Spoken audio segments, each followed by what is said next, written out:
CWPA Remote.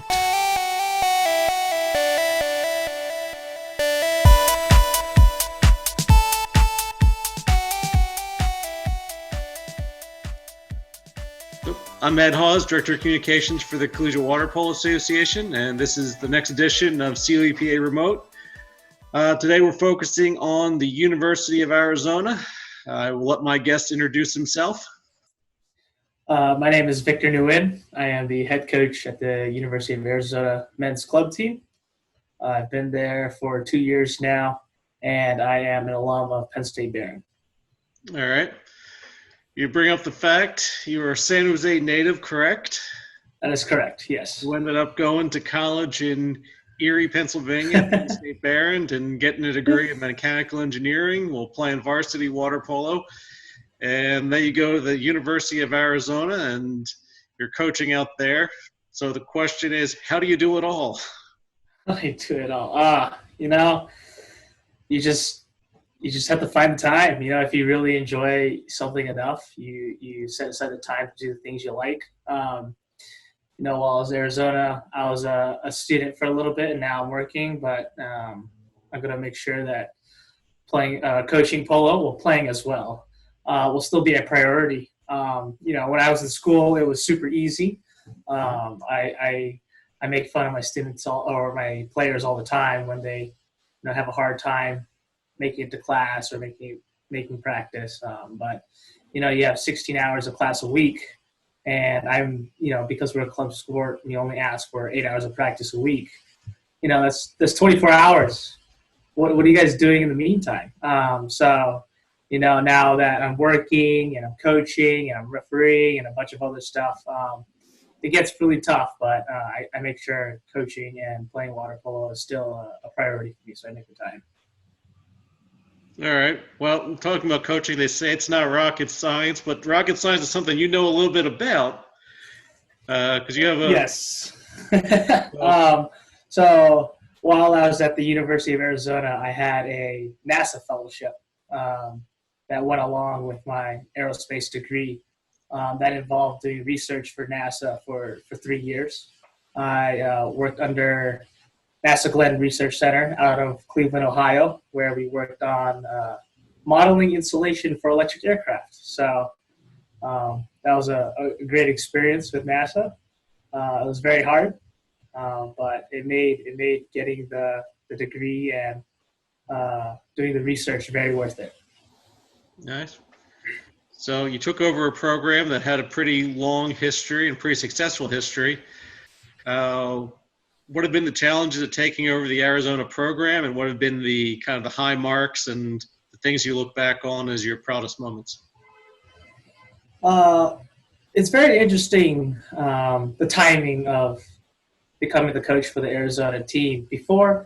Before I came onto the team, I believe Arizona was in the Mountain Zone, and they were doing really well and made it to nationals very regularly by winning the Mountain Zone Conference. Mm-hmm. I think a year or two prior to me coming, the team switched over to the Southwest Division.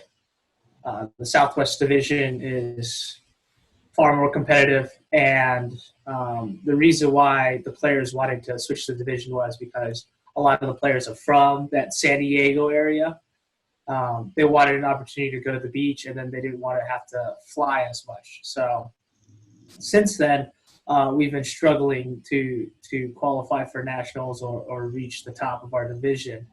But now that we've become accustomed to the level of play, we're slowly, especially with this year's freshman class, slowly starting to build up towards being a competitive team in our zone. And naturally, if we're a competitive team in our zone, that makes us a competitive team in the nation.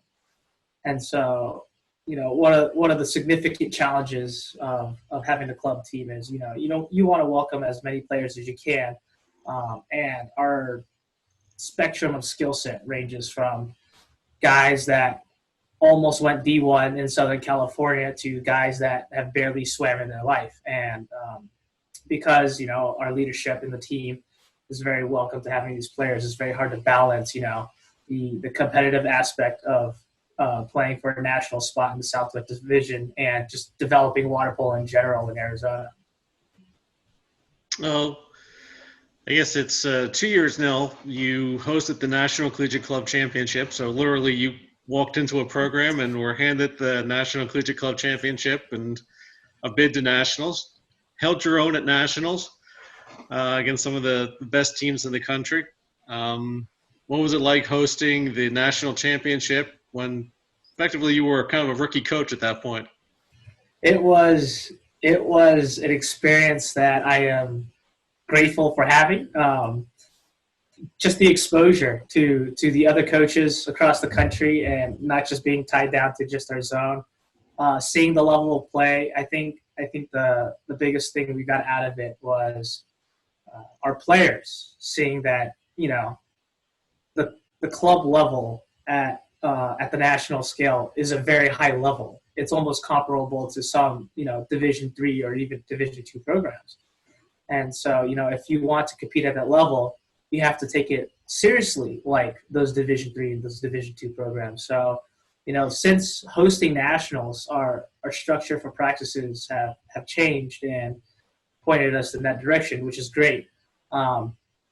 It was an awesome experience for the freshmen. It was an awesome experience for the older guys. We had so many players who were injured and just wanted to play because they knew it's once in a lifetime experience. Having all the parents come out, all of it was just amazing because we know, you know, it's not very often that you get to host the national championship. So it was a great moment for everybody. All right. I'll ask you one final question. If you had one piece of advice that you would give yourself from something you didn't know before that you know now, what would that advice be? My one piece of advice would be to spend more time with my teammates. Looking back, I went to a really competitive engineering school where I had high aspirations for my athletic career. The weather was horrible. The campus was small, but I don't regret any of that. The only thing I regret is not spending as much time as I could with my teammates because, you know, it took me until my senior year to realize even though you may achieve everything you wanted in your athletic career, whether it's being an All-American or winning a championship, those awards, those plaques will never be there for you in the future. But your friends that you make in college will be there with you for the rest of your life. So I just wish that I could have that time back to spend more time with my teammates. Yeah, good answer. Thanks. All right. And with that, I'll let you go. Thank you, Victor, for doing this, and go Wildcats. Thanks. Bear down. All right. Thanks.